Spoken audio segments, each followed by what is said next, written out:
So, trial whip number 8. I'll put some effects dito sa ating Lego na Back to the Future. So, idea ko is maglagay ng effects like smoke dun sa thrusters. Ayan. Na semi-glow in the dark. Pati na rin dito sa may tires. Based dun sa movie. So, let's see kung magiging maganda. So, gagamitin ko lang cotton balls para dun sa effect. Doon ko siya pipinturan para hindi mag-stain totally or matamaan ng paint yung mismong tires. Pero dito, sa Lego brick mismo natin, yan, ilalagay natin yan. Okay. Ito muna. Ano lang naman eh. Tamang, paint lang natin dito sa loob. Yan. So, ganito lang natin siya lalagyan ng paint, guys. Yung sa circle lang. Kasi bala ko ilalagay na lang din later on yung tawag nito. Yung cotton sa may thrusters na.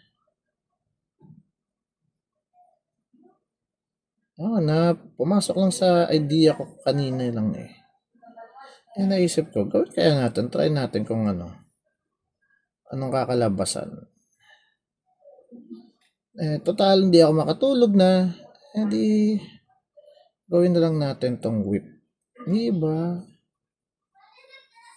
Alright.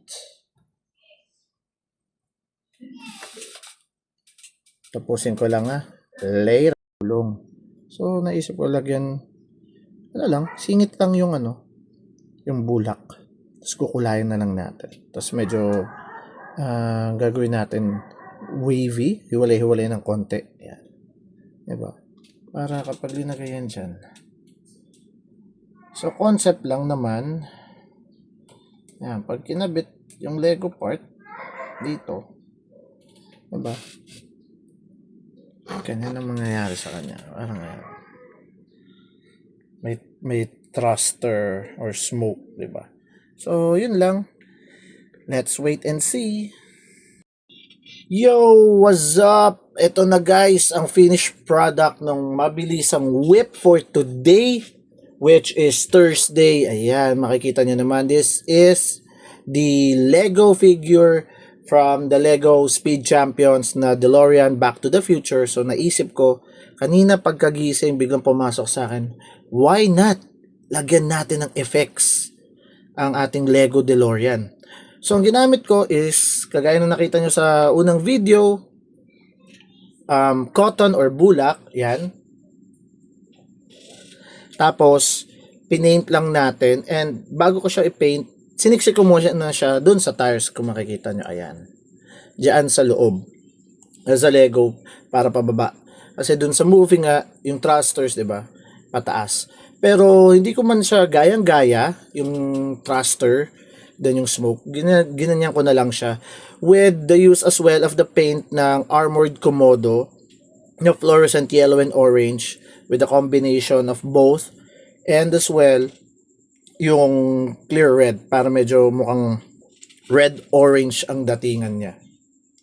So ito siya kapag with the lights, and medyo messy lang yung paggagawa ko dun sa thrusters, pagpasensyaan nyo na. Hindi ako painter talaga, professional painter guys. So ito naman ang itsura niya pag sa gabi. Without the dim light. Without the lights, I mean. Yan. Diba? Stig. Doon lang ako natuwa guys. So fluorescent white, and then the fluorescent orange and yellow.